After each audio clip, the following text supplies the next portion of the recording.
بسم الله والحمد لله والصلاة والسلام على رسول الله وعلى آله وصحبه ومن تبع هداه أما بعد. In this session we return back to the last of the chapters that we have been looking at in the matan of Jazariyah. And in this chapter we are still discussing the affair of al-waqf. You will remember, أيها الإخوة, towards the end of Ramadan we looked at the affair of al-waqf, the varying type of stoppages, and al-ibtida, yani how one begins with one's recitation. And in the last session we ended upon the discussion of bab ta'at, or the chapter around ta, and that is a discussion of those words that have ta at the end of the word, and the ta is written in one particular way with some words, and in another manner with other words. Ta marbuta, and with some words, that is the ta that resembles a ha with the markings of ta upon it, or the ta maqsura, and that is the open, the ta, yani that is the open ta, yani the ta that we are regularly or ordinarily acquainted with when we read ordinary letters within, or ordinary sentence constructions in the Arabic language. And so we say that the ta, when one stops upon it, if it is the ta that is the ta al-marbuta, yani that is if it is the ta that resembles ha, yani that resembles the ha from the huruf of the halq, then that ta, when we stop upon it, then we stop upon it reciting ha, yani that we stop reciting ha, yani we stop upon it as though it is ha, as though it is the letter ha. And of course, ikhwan, these mawadi, or these places, they have to be studied and learned. Yani it is not something, ikhwan, that you will come across just by being familiar with those words. Rather, the ta maftuha and the ta marbuta, that is the ta maftuha, ikhwan. I believe we mentioned maqsura, afwan, maftuha. The ta maftuha, the ta marbuta. When one word is written in two manners, we must learn those places, ikhwan. It is something that it is to be studied. And thus, Imam al-Jazari, he mentions a chapter around those mawadi and those places where ta is maftuha in places and is marbuta in other places. And so in this chapter, we move on to the bab Hamzatul Wasl, or Hamza al-Wasl. The bab Hamza al-Wasl is the chapter around Hamza. With bab ta, as we mentioned, bab ta is a chapter that revolves around stopping. Yani when we stop upon ta that has ta marbuta, then we stop as though it is ha. And when we stop upon the ta that is ta maftuha, then we stop as though it is ta. Rahmat. So rahmah in one instance, rahmat in another. Here with Babul Hamza, and in particular Hamzatul Wasl, we're looking upon here ibtida. Bab ta'at revolved around waqafat, revolved around stoppages. Here Bab al-Hamza, yani Bab Hamzatul Wasl, revolves around ibtida, revolves around beginnings. That is, how to begin. For those of you who may not be familiar with the two types of Hamza, and we have, أيها الإخوة, in the book of Allah Azza wa Jal, two main types of Hamza. We have the Hamzatul Wasl and Hamzatul Qata'. Hamzatul Qata' is that Hamza that is resembles the head of the letter Ain, resembles the top and the upper part of the letter Ain. And some mention that the reason that the scholars have written it in that manner is because of the fact that Ain and Hamza are from a similar makhraj. Therefore, Hamza is written similar to the Ain, but just the upper part of the Ain. And so Hamzatul Qata' is the Hamza that is written with the physical marking that resembles the upper part of Ain. That when one stops upon it or when one recites it, it is recited based upon the letters that, or based upon the harakat that are upon it. Fatha, Kasra or Dhamma, it is made apparent. That is as it relates to Hamzatul Qata'. But as it relates to Hamzatul Wasl, then Hamzatul Wasl is a Hamza that is brought about in order that the letter that follows it, which in its origin is the first letter, the letter that follows it, that is a letter that is sakin, that one does not begin reciting upon a letter that is sakin. One does not begin his recitation upon a letter that has sukoon. And so the origin of the word that has Hamzatul Wasl in its beginning, begins with the letter in actuality that comes after it. And that letter ordinarily has sukoon. But on the basis of a principle that is present within the Lugha, that is that the Arab, they did not begin or would not begin their speech with a sakin. They would not begin their speech with the letter that was sakin. And since they did not begin their speech with the letter that was sakin, then they would bring a letter that would bring about a haraka in the beginning of that word. Would bring about a haraka in the beginning of the word, because they would not begin their speech with a letter that has sukoon upon it. Just as they would not stop upon a mutaharrik. That is, they would not stop upon a letter with haraka. They would stop upon the letter with sukoon, but they would not begin with the letter that had sukoon. And so in order to initiate beginning reciting or reading or saying a word that in its origin should have had sukoon in its beginning, but as we mentioned, the Arab would not begin their recitation with a letter that has sukoon. So in order to begin their speech, they would bring this Hamza, Hamzatul Wasl, in order to begin the recitation, in order to begin the qira'ah, in order to begin speaking, in order to begin reciting, writing, whatever the case may be. So this Hamzatul Wasl is a Hamza that is brought for this particular reason. And for that reason, you'll find that the manner in which the Hamza is written differs from, that is Hamzatul Wasl, differs from the manner in which Hamzatul Qata' is written. Hamzatul Qata', as we have mentioned previously, is written at the head of Ain. And that is how Hamza appears ordinarily, in the middle of a word, at the end of a word, at the beginning of a word. Hamzatul Qata'. Hamzatul Wasl, though, you will find it in the middle of a word and on top of the alif, because as we've mentioned, the alif is the seat of the Hamza when it comes at the beginning of the word ordinarily. At the top of the alif, instead of having that Hamza marking, we have what resembles, and this is important, ikhwan, for us to know the difference between and the reason these markings differ. We have what resembles, or we have one of two things. We either have nothing upon the alif, so we have an alif that is bare, or we have what resembles the beginning of the letter Sad. It looks like a speech bubble. This in actuality is the beginning of the letter Sad.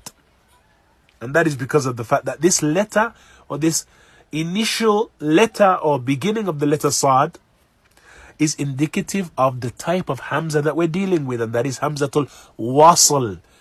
And this Sad resembles the Sad from Wasala. Therefore, this Hamza differs from Hamzatul Qata' in the manner in which it is marked, or in the manner in which we have a marking upon it. Hamzatul Qata' is clear. We have a Hamza, the Hamza marking, which is the resemblant to the head of the letter Ain. And that either occurs on top of an alif, or it sits upon a waw, or it is upon a ya, depending upon how that hamza occurs. And that returns back to the science of imla. As far as hamzatul wasl is concerned, then hamzatul wasl either is a alif that is bare, or it is an alif that has the beginning of the letter sad upon it, which looks and resembles a speech bubble. And so this hamzatul wasl, ordinarily when one recites, he does not stop upon that letter and recite a hamza or an alif. Rather, he bypasses the letter when he recites. That is, if he continues to recite from one word to the next, and the following word has hamzatul wasl in its beginning. But the issue here is, number one, what do we do with hamzatul wasl if we begin upon it, or if we're forced to have to begin upon it? How do we begin upon hamzatul wasl? And this is what this bab and this chapter revolves around. How do we begin upon hamzatul wasl? It should be known that hamzatul wasl, ayyuha al-ikhwa, occurs in af'al, it occurs in asma, and it occurs with huruf. That is, it occurs with af'al, it occurs with verbs, Arabic verbs. It occurs with asma, Arabic nouns, and it occurs with Arabic letters or particles. As far as in the book of Allah Azza wa Jal, then all of these three manifest. We have hamzatul wasl with various forms of fi'l, with various forms of verb. So we have hamzatul wasl mathalan with the fi'l al-madi al-khumasi, with the past verb that is of 5 letters, like i'tada, like iqtarabat. And so these are 5-letter verbs that begin with hamzatul wasl. Ishtara. Similarly, with the fi'l al-madi, the past verb that is sudasi, يعني that is of 6 letters. Istasqa, istakbara. We have hamzatul wasl in the beginning of the fi'l al-amr, that is a 3-letter fi'l al-amr, or a 3-letter word of command, يعني a 3-letter verb of command. Adrib, or idrib, unzur. We likewise have the hamzatul wasl in the beginning of the fi'l al-amr, of the verb that is a command, that is khumasi, that is a 5-letter command. Intaliqu. We have the hamzatul wasl in the beginning of a amr or a command that is sudasi, that is a 6-letter command. Istaghfir, istajirhu. And so these are all manifestations of the hamzatul wasl in the af'al. We likewise have hamzatul wasl with the asma, yani in the nouns. How do we recognize, or how do they manifest as it relates to nouns? They manifest in the following manners. We have the masdar, and the masdar, ikhwan, is that is the root word of a particular fi'l. And so the fi'l al-khumasi, yani that is the fi'l or the verb that is of 5 letters, the root word, which is the masdar, finds itself in actuality as an isim, even though the verb is of varying types. The origin of that verb is an isim. Mathalan, intaqama, Intaqam is to take revenge or to avenge something or to recompense or to punish. The origin of that is an ism or is a noun, which is intiqam. And for those of you who have studied the Lugha al-Arabiya and studied something from Nahu, then you will know that there are a number of manners in which we differentiate a verb in the Arabic language from a noun. The noun, the ism, is recognized by way of a number of things. دخول ألف واللام عليه مثلا, يعني that alif and lam is one is able to put alif and lam in the beginning of the word al-intiqam. If are we able to put alif and lam on its beginning, then it's a ism. It can مثلا harf jar enter upon it, then it's an ism if it is possible. Does it take jar? Yani, does it become majroor itself? Does it have a kasra upon its end? Then if it is, and that is possible, then it is an ism. And so does it take tanween? If it has tanween, then qawlan wahidan, it's an ism. Therefore, the origin in relation to the ism, that is the origin of a number of other verbs, is that we have manifestations of asma that have hamzatul wasl in their beginning. As we mentioned, intiqam is from them. Ikhtilaf, it may sound like a verb, may sound like a fi'l, but ikhtilaf is in actuality an ism. Al-ikhtilaf, ikhtilafun, fi ikhtilafin. Then we're able to, the alamat or the signs of the asma, the signs of the noun are applicable to it, therefore it is a noun. But it begins, which is the issue, with hamzatul wasl. Similarly, the fi'l al-sudasi, its masdar and its origin is kadhalika, is likewise an ism. Yani it is considered a noun. That is the masdar or the origin of al-fi'l al-sudasi. Yani the origin of the fi'l, the verb that is sudasi, yani the verb that is of 6 letters. That similarly is considered a noun. And so examples of that: istighfar. Istighfar is considered a noun, even though it may resemble a fi'l. Istighfarun, istaghfara is a fi'l, is a verb, but istighfar is a noun. How do we know? When we look at one of the signs of, one of the alamat of the ism. Al-hadith anhu, dukhul alif wal lam, at-tanween, and so on. So istighfar, can we say al-istighfar? Yes, we can. Do we ever find istighfarun? Yes, we do. Then it's an ism. طيب, استعجالهم or استعجالهم. استعجال is a 6-letter in its origin fi'l, but here it is considered a noun. Why? Because it is a masdar. That is, it is a root word for this verb. Istikbar, again a 6-letter masdar. This istikbar begins with hamzatul wasl.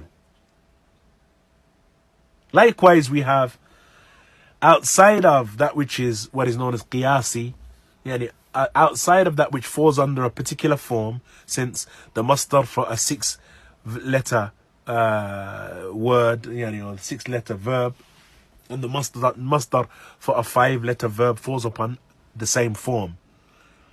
Yani intiqam, ikhtilaf with the 6-letter, istighfar, isti'jal, istikbar, it falls under a particular form. But we likewise have asma that do not fall under a particular form, and so they are referred to as sama'i. When the letter or when a word is sama'i, then the form that it has fallen upon was just something that was learned from the Arab. That is how the Arab used to say it. And so it didn't follow a particular form that you can follow. It fell or it occurred in a particular way. That is how the Arab used to recite it. That is how the Arab used to say it. And thus that is how it is to be conveyed. And within the Quran there are some 7 nouns that have and begin with Hamzatul Wasl, but are not in the qiyasi form. That is, they are not in the form that formulates a model for a particular type of a letter or a particular type of word, in a particular type of noun that finds its origin in a verb. And so it doesn't fall upon these forms: istif'al, istikbar, isti'mal, and so on. Rather, these are just words that occur hakadha. This is how they occur. This is how the Arab used to recite them. We learn them and we understand them, and we know that they begin with Hamzatul Wasl. And so there are 7 nouns that occur in the book of Allah Azza wa Jal that are of this nature. 7 nouns that are of this nature. The first of those nouns is ibn. Ibn begins in the book of Allah Azza wa Jal with Hamzatul Wasl. The second is ibna. Ibna is likewise from the letters or from the words that is considered a noun that begins with Hamzatul Wasl. وَمَرْيَمَ ابْنَةَ عِمْرَانَ.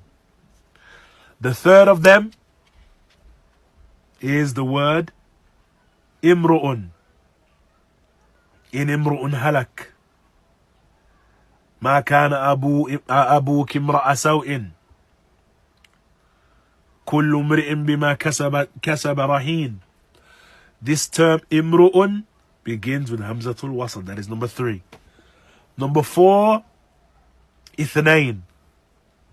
Ithnain is a noun, but it begins with Hamzat al-Wasl. The 5th letter is imra'atun. We have imru'un and imra'atun. Again, it is a noun. The 6th of them, ismun. Ismun is a noun that begins with Hamzatul Wasl. وَمُبَشِّرًا بِرَسُولٍ يَأْتِي مِن بَعْدِ اسْمُهُ أَحْمَدٍ. يأتي من بعد اسمه من بعد اسمه. In this ayah we bypass the Hamzatul Wasl from ba'di straight to the sin that has sukoon upon it. But because of the fact that the sin has sukoon upon it, one cannot begin with the sukoon, so the Hamzatul Wasl is placed. Therefore, when one recites min ba'd ismuhu, because of the fact that the letter before ismuhu has a haraka, which is the da that is followed by ya, this ba'd ismuhu, we move straight from the letter before straight to the sin. But that Hamzatul Wasl is placed there for a reason, and it is placed there in order to establish the fact that this letter, or this word rather, begins with the letter that has sukoon. And therefore, in order to utter this letter, as the Arab did not used to begin or did not used to utter words that began with sukoon, except that they would place a Hamzatul Wasl in the beginning of that word. And so that is number 6, the word isim. Number 7 is the word ithnatayn. And so we have ithnain and we have ithnatayn. Ithnain and we have ithnatayn.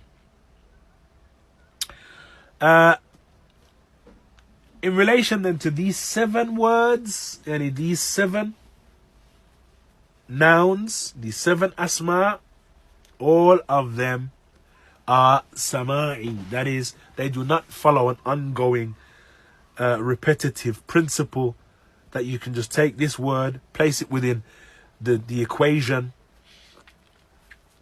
and you're familiar with the manner in which this word is to be broken down, which is the case with many words in the Arabic language. There is a particular format and a formula. As long as you have the 3-letter or the 4-letter root or the 5-letter root, we take that, we place it within the format, and we see that it follows this format. That is what is known as the words that are qiyasi, and a breakdown of those words that are qiyasiyah. Here, this is what is known as sama'i. That is, it is only obtained by way of sama'. It is only obtained by way of hearing about it, by way of learning about it, by way of being acquainted with the fact that this was how the Arab used to recite that particular word. Wabas. And so these 7 words are the 7 asma in the Quran that begin with Hamzatul Wasl, that do not follow a particular format, but that we learn that this is how those words appear and how those words occur. What should be mentioned then? Oh, we'll return back to that, inshallah. The last then of these issues is that which is related to the huruf. As far as the huruf are concerned, then the huruf, when we're speaking of the huruf or the letters, in essence, we're speaking about 2 main affairs. One third affair that is mentioned by some of the people of knowledge. These affairs are the alif of ta'rif, the alif of ta'rif, that is, the alif that is present in the beginning of the word. That is, the words that have alif and lam upon them.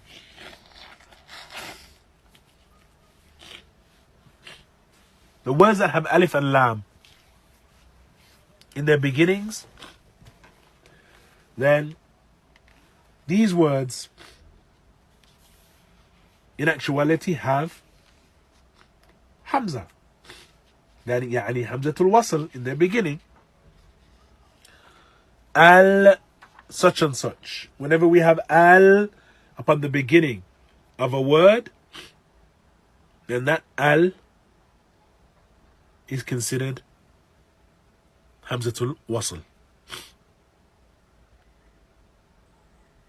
And that al occurs in a number of places. It occurs upon nouns. And it occurs with some nouns that may not be considered nouns, or may not be recognized as nouns by some. Like alladhi, allati, al-an. And then we have that which those words that are clearly nouns. Al-yasa', al-shams, al-qamar.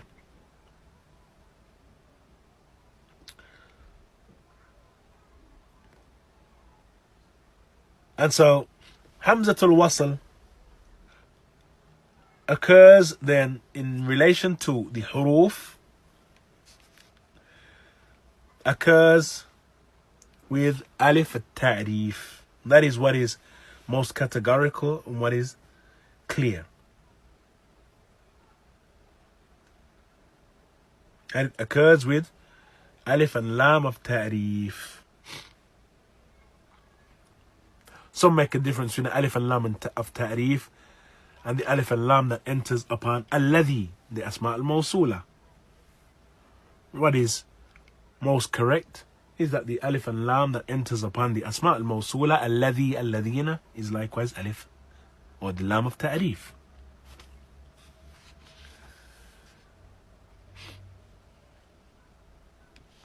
Naam.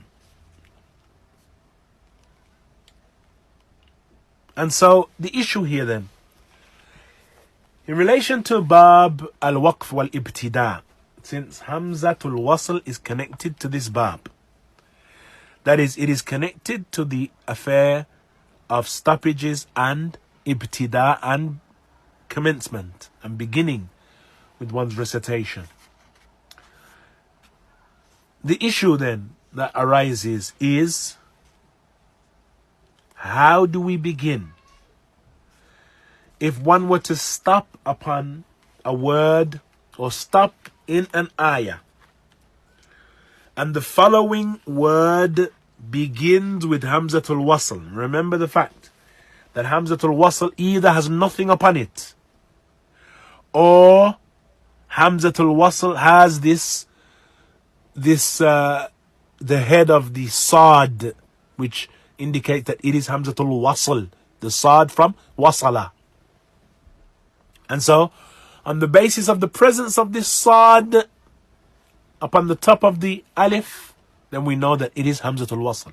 Or there is nothing upon it whatsoever, in which case we know it's not Hamzatul Qata', because Hamzatul Qata' would be marked upon it. We would see that Hamza sign, which is the head of the Ain.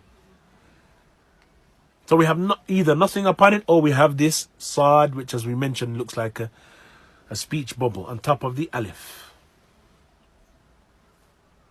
How then do we begin our recitation with that word? And so we stop upon a word. Prior to this, we stop upon a word. There is no problem with the stoppage. But how do we begin? How do we now commence? Because there is nothing clearly indicating whether it is Fatha, Kasra or Dhamma. So is it intaliq, intaliqu, untaliqu, antaliqu? How do we begin?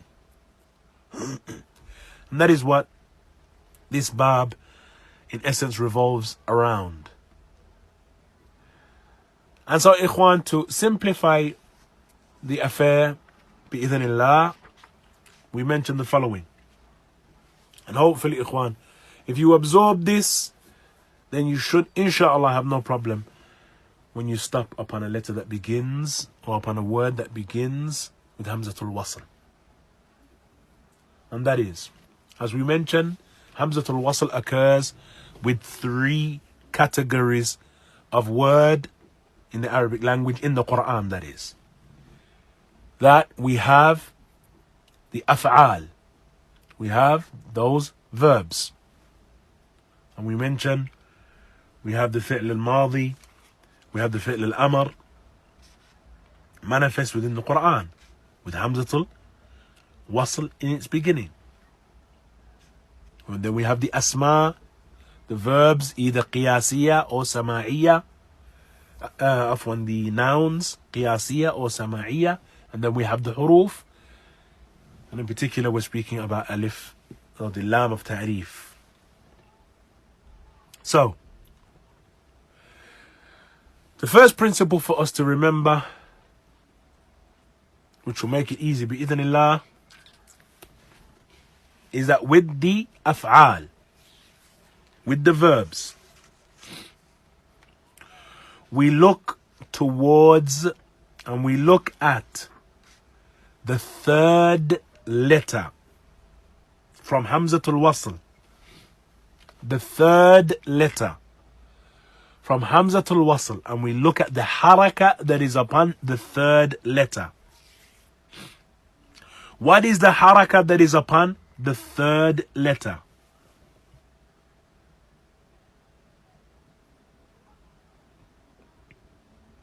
Naturally, the haraka that is upon the third letter is either going to be fatha, or it's going to be kasra, or it's going to be dhamma. The third letter. So, مثلا, intaliqu. Intaliqu here, the third letter is, we have the Hamzatul Wasl, then we have noon, then we have ta. That is the third letter. Intaliqu. Istaghfir. We have Hamzatul Wasl, we have Sin, Is, and then we have Ta. Ista'jir. We have the first letter, Hamzatul Wasl, then we have Sin, and we have Ta. Ta has Fatah upon it. Intahu. We have Hamzatul Wasl, Noon, and then we have Ta with Fatah upon it. With the fi'l al-amr al-thulathi, مثلا, the 3-letter verb of command. Idrib. We have Hamzatul Wasl, we have Bad, with sukoon upon it. Then we have ra with kasra upon it. Rib. Unzur. Hamzatul wasl, noon. And we have dha with dhamma upon it. So how do we determine how we begin? In relation to the af'al, that is in relation to the verbs, we do the following. If the third letter has dhamma upon it, if the third letter is madmoom, then hamzatul wasl is madmoom. If the third letter has dhamma, hamzatul wasl, if we begin upon it, we'll have dhamma.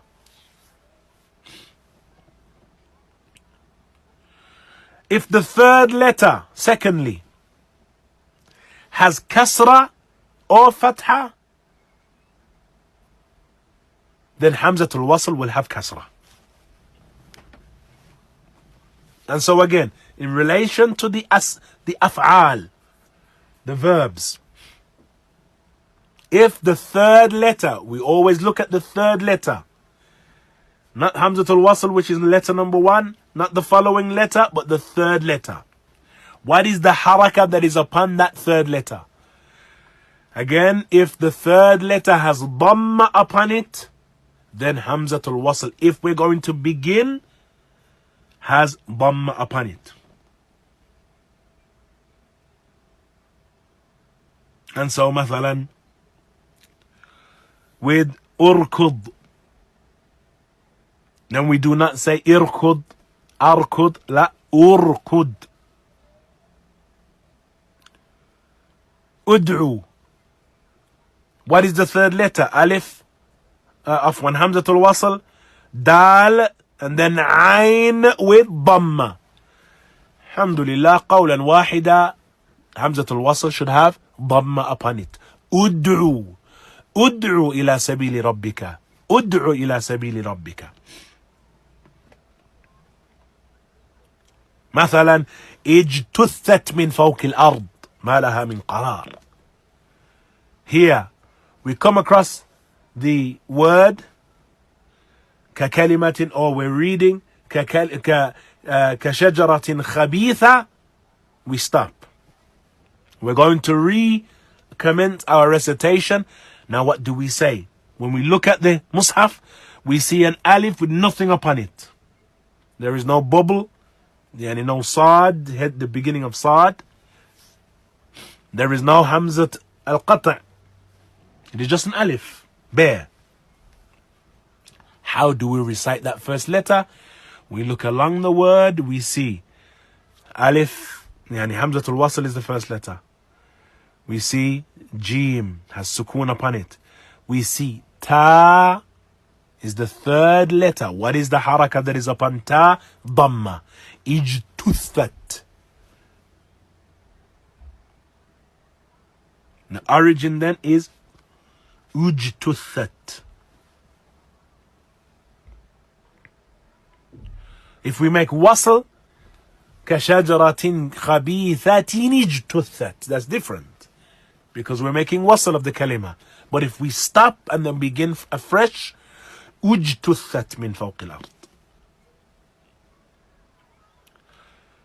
And as we mentioned, the second principle in relation to the af'al, to the verbs, is if the third letter has kasra, then hamzatul wasl has kasra.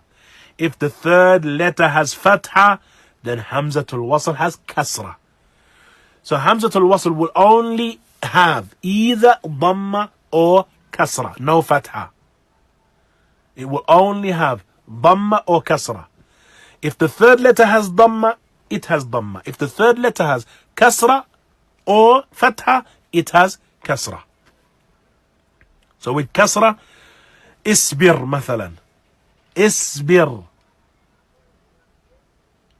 Isbir, when we look at it, alif, hamzatul wasl, sad with sukoon, the third letter, ba with kasra. Then we know clearly hamzatul wasl has kasra. Isbir. ikshif. We look at it, Hamzatul Wasl, followed by Kaf with Sukoon, followed by Sheen with Kasra. Then we understand clearly again, Hamzatul Wasl now carries Kasra. Ikshif. And as it relates to Fatha, Istaghfir. Hamzatul Wasl followed by Sin with Sukoon, followed by Ta with Fatha. Istaghfir. How do we recite Hamzatul Wasl? With Kasra. Since the third letter has Fatha. Istaghfir. Ittaqu. Ittaqu. Here, now this one may be something of a trick mas'ala, because it would appear that the third letter is Qaf. Ittaqu. Well, what is it that we said about the affair of Shadda? When we look here, we see Hamzatul Wasl. Then we see Ta with Shadda upon it. Ittaqu. What is it that we said, Ikhwan, about Shadda? What is the reality of Shadda? A letter that has Haraka upon it with Shadda. What did we say it was? We said that in actuality it is two letters. One of them, the first of them, a letter that has Sukoon upon it. The second of them, a letter with Haraka upon it. So these two letters are brought together, and the fact that these two letters are brought together is represented with this Shadda upon it. We've mentioned this numerous times.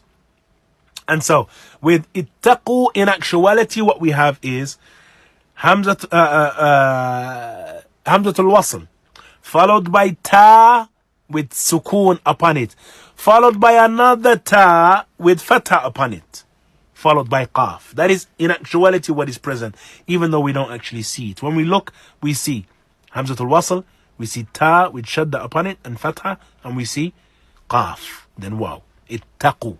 That is what is present amamana. That is what is present before us. But in actuality, we have here three letters that is in relation to the Hamzatul Wasl and the Ta. We have Hamzatul Wasl, followed by Ta with Sukoon upon it, followed by another Ta which has Fatha upon it. Therefore, the third letter is Ta with Fatha upon it. Yani, the third letter is Ta, that is maftuh. Therefore, Hamzatul Wasl has Kasra. Ittaqu. Ittaqu.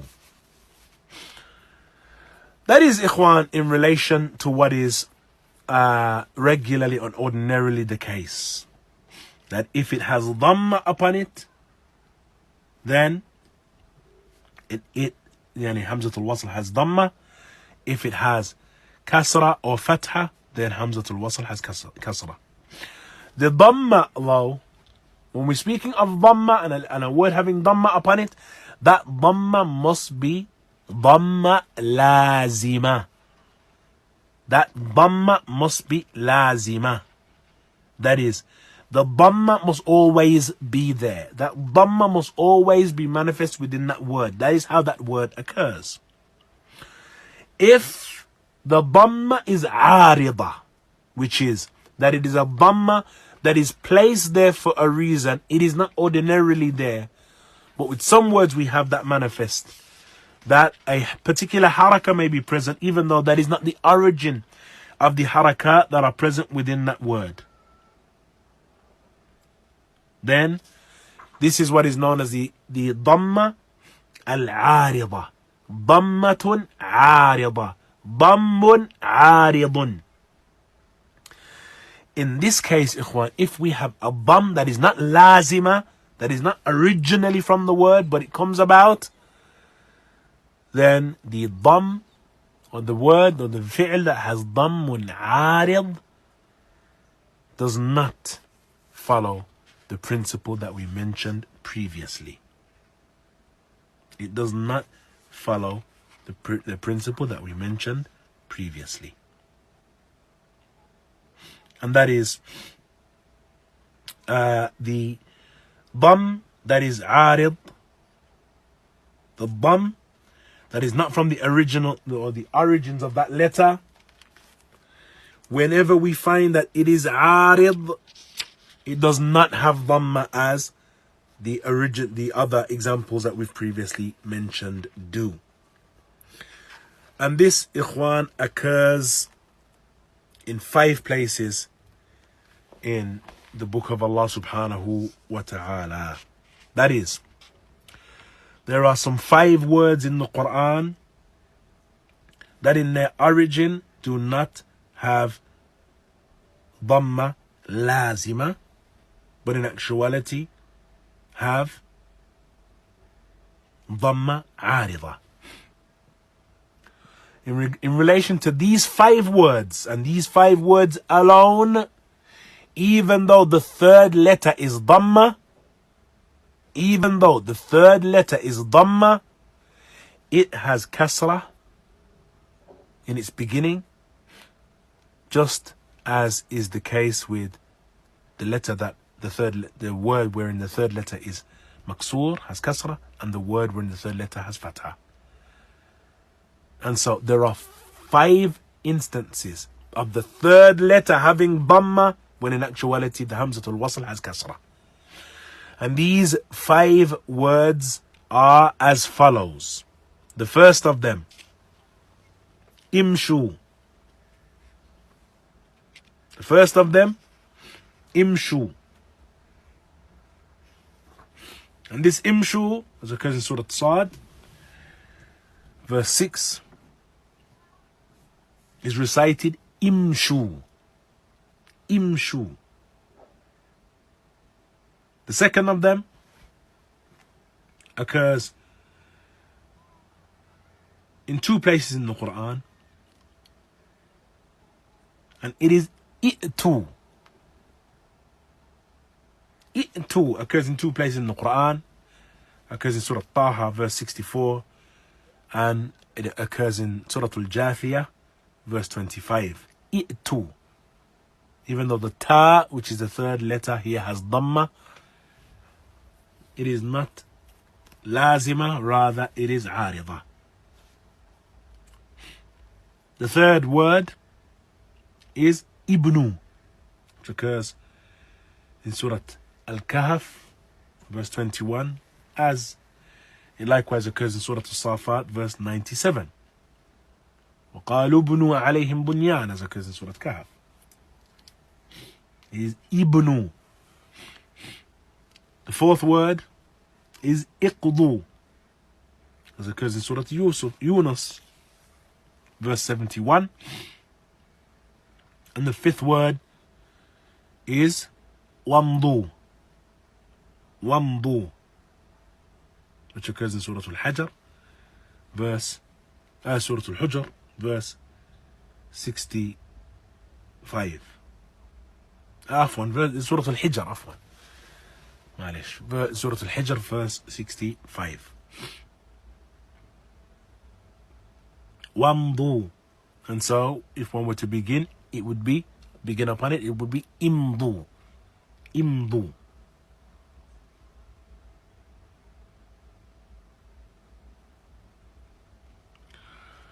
And ordinarily, one wouldn't begin on those words.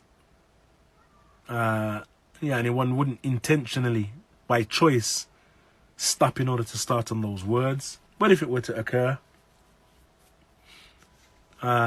then you're familiar with the fact that those 5 words are and do not follow the general principle as it relates to dhamma. Rather, they follow the same principle as kasra and fatha. Those 5 words again: imshu, i'tu, ibnu, iqdu, imdu.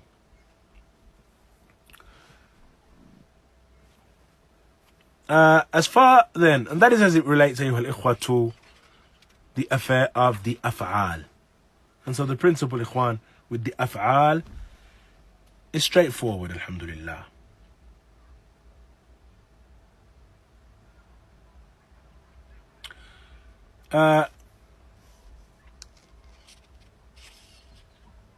As it relates to the asma,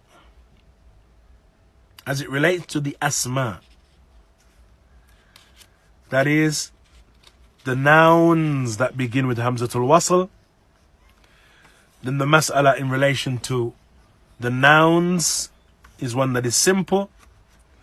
All of the nouns that begin with hamzatul wasl always have dhamma constantly.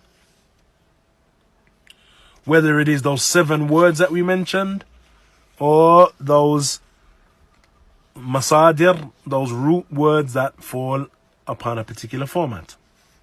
And they begin with kasrah. Except the case with one word, and that is the word isim. And in particular, when one recites Surah Al-Hujurat, بئس الاسم الفسوق, which is in verse 11.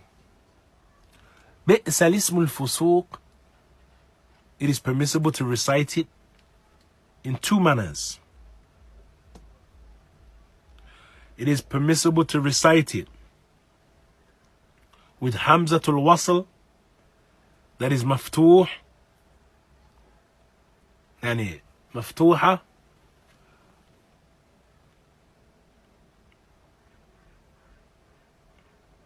and it is permissible to recite it without hamzatul wasl. And so the lam is maftuha.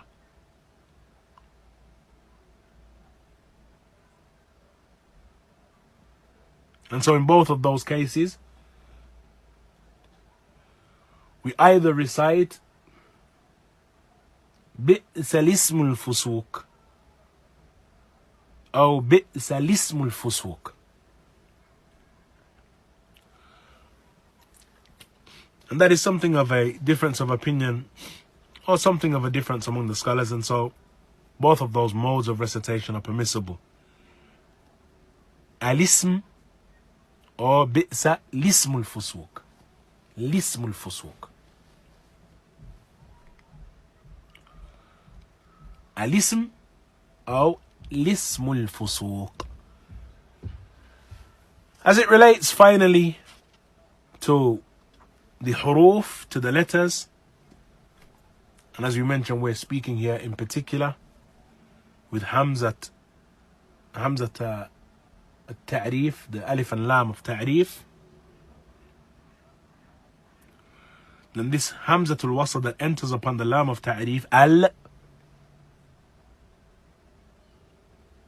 is maftuha da'iman, is always maftuha, is always maftuha, is always recited with fatha. Al. And it's one of the points that inshallah we're going to look at in one of the sessions that are to come. We only have a few sessions left, ikhwan. And that is the affair of Hamza, يعني Hamzatul Wasl, Hamzatul Qata', and making idhar of the Hamza, making it clear when one recites, particularly in relation to the alif and lam of Ta'rif. And that one does not recite the muffled Alhamdu, Alhamdu, Ar-Rahman, and so on. And so in relation then to the Hamzat of Wasl, those are the 3 areas that Hamzatul Wasl enters into: the Af'al, the Asma, the Huruf. As we said, in order to reiterate, as it relates to the af'al, then we look at the third letter. If the third letter has dhamma, then hamzatul wasl will have dhamma. If the third letter has fatha or kasra, then hamzatul wasl will have kasra. In relation to the asma, then all of the asma that begin with hamzatul wasl begin with hamzatul wasl that is maksura, with kasra. And as it relates to the huruf, in particular the hamzatul wasl that enters upon the lam of ta'rif, al, alif and lam, this wasl that is present here, then it is constantly maftuha, it always has fatha. And with that we come to the end of the bab, or the chapter of hamzatul wasl, and we have one chapter left that we'll look at bi-idhnillah. Any one short chapter that occurs at the end of the poem, at the end of the matan, that is followed by his final statement of praise, and we'll look at that bi-idhnillah in tomorrow's session. Wallahu ta'ala a'lam.